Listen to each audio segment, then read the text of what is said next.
Kita kembali ke Filipina. 168 warga negara Indonesia yang menjadi korban paspor palsu di Filipina segera dipulangkan. Mereka akan diterbangkan ke tanah air pada akhir minggu ini secara bertahap. Sementara 9 orang lainnya masih harus tinggal di Filipina untuk kepentingan penyelidikan lebih lanjut oleh otoritas negara tersebut. Berdasarkan kesepakatan kedua negara, proses pemulangan akan dilakukan dengan 2 tahap. Tahap pertama akan dipulangkan sebanyak 168 orang, sementara tahap kedua akan dipulangkan sebanyak 9 orang. Ke-9 orang korban terdiri dari 6 orang perempuan dan 3 orang laki-laki diminta menjadi saksi dalam persidangan terhadap 2 pelaku warga negara Filipina yang melakukan penipuan dokumen ilegal ini.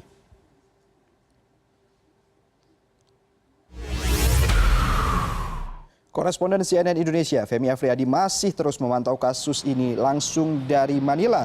Femi, seperti apa saat ini koordinasi dan juga persiapan Kementerian Agama dan juga Dirjen Imigrasi jelang pemulangan korban calon haji? Ya, selamat siang Rian. Yang jelas koordinasi yang dilakukan antara Kementerian Agama, Dirjen Imigrasi, Kementerian Luar Negeri, dan seluruh pihak yang mengkoordinasikan bagaimana kasus penipuan yang dialami oleh 177 warga negara Indonesia ini sudah mengerucut begitu Rian. Artinya informasi tentang kepulangan mereka juga sudah semakin clear begitu bahwa mereka yang akan dipulangkan pada tahap pertama ini yang terdiri dari 168 orang ini akan terbang ke Indonesia ke tanah air besok pagi Minggu waktu Filipina sendiri pukul 7:05 begitu, dan akan melalui rute Makassar Rian, dan diperkirakan datang pada pukul 10.35, dan setelah itu akan menurunkan sebanyak 110 WNI yang berasal dari provinsi tersebut, dan kemudian pesawat ini akan terbang menuju Jakarta untuk menerbangkan atau menurunkan sisanya begitu. Itu skenario sementara yang disampaikan oleh otoritas KBRI sendiri terhadap pemulangan 168 WNI ini. Sementara 9 orang lainnya ini nanti masih akan tetap tinggal di Filipina sendiri untuk nanti akan melanjutkan proses investigasi secara menyeluruh dan mendalam, dan sekaligus nanti menjadi saksi korban pada saat persidangan dari 2 orang tersangka yang sudah ditetapkan oleh otoritas negara Filipina sendiri terhadap kasus penipuan ini, Rian.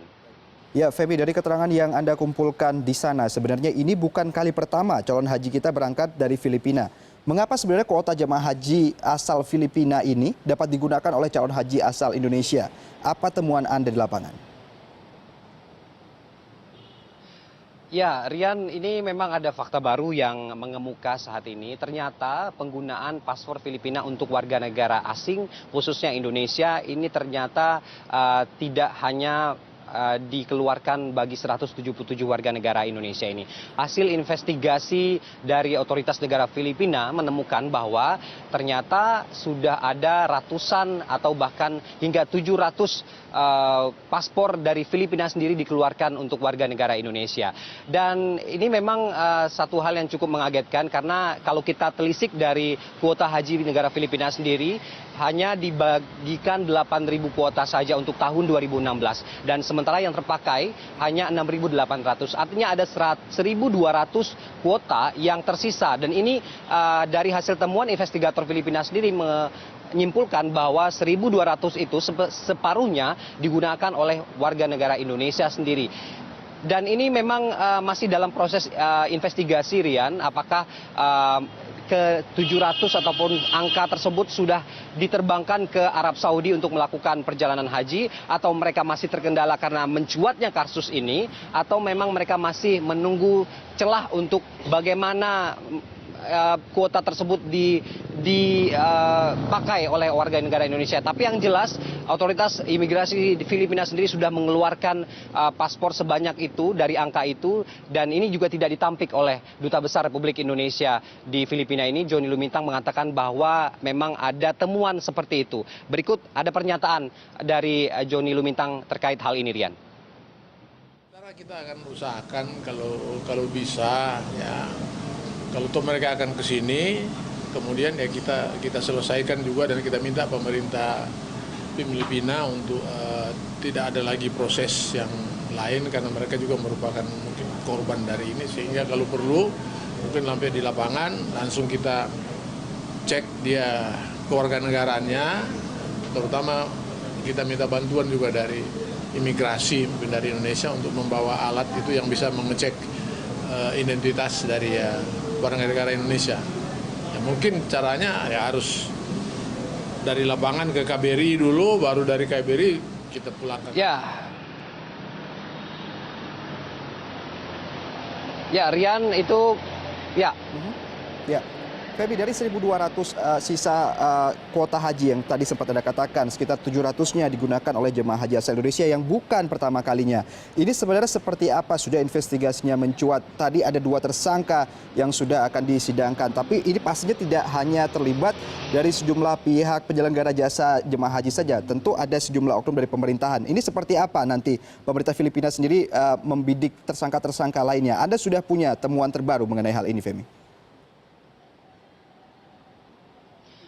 Ya, Rian, tentu saja ini masih dalam proses investigasi. Salah satu alasan kenapa 9 orang ini untuk pemulangan tahap kedua ini masih harus mengulur waktu begitu, karena memang ini terkait ataupun mencuat yang 500 atau 700 paspor Filipina yang dikeluarkan untuk negara lain seperti Indonesia ini ditemukan pada saat investigasi yang dilakukan terhadap kasus 177 warga negara Indonesia ini, Rian. Dan inilah yang memang masih harus diperdalam, Rian, dan otoritas negara Filipina sendiri juga sedang mengusut tuntas seperti apa sindikat ini bermain untuk memanfaatkan celah-celah ini. Karena memang ini sudah terstruktur dan sudah berlangsung lama. Ini yang dilaporkan dari investigasi oleh otoritas negara Filipina sendiri. Dan ini yang memang masih harus diselidiki apakah ada keterkaitan oknum di Indonesia atau juga agen-agen yang memang sengaja memanfaatkan ini dengan segala modus operandi yang dilakukan.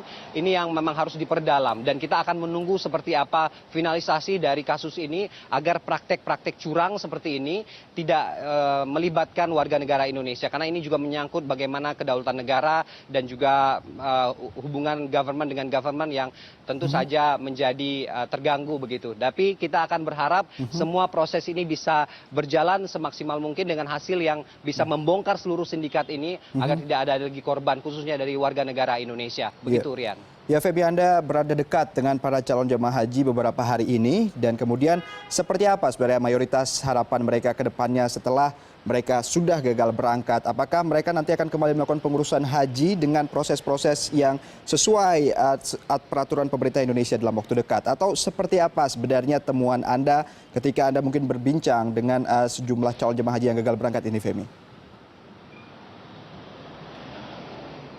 Ya, Rian, memang sejak pagi tadi sudah dilakukan beragam persiapan untuk nanti mereka akan dipulangkan ke tanah air. Dan beberapa di antara mereka sudah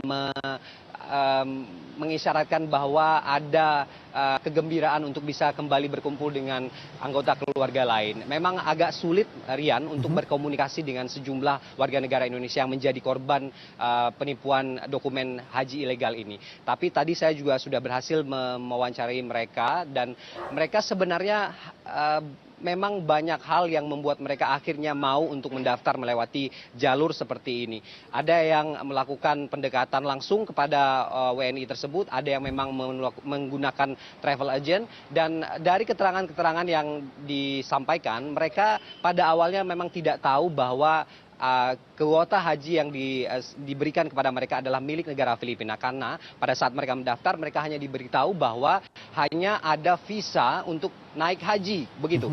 Dan sementara juga mereka tergiur dengan promo-promo murah begitu dari agen-agen yang diduga melancarkan ini langsung dari rumah ke rumah. Nah, inilah yang membuat mereka akhirnya terbujuk dan mau melakukan dan mengorbankan seluruh harta benda mereka. Bahkan tadi, Rian, ada sempat saya mendapatkan wawancara dengan salah seorang korban yang sudah menggadaikan seluruh harta benda yang dimiliki melalui notaris dengan travel agent yang akan membawa mereka dan menjanjikan mereka untuk bisa naik haji. Ini akan menjadi persoalan saat mereka nanti pulang ke Indonesia, bahwa jaminan harta benda mereka ini sudah berada di tangan notaris. Artinya ada ancaman-ancaman yang disampaikan juga ke mereka bahwa mereka tidak akan dikembalikan uangnya. Ini yang menjadi persoalan lain setelah nanti mereka sampai di Indonesia.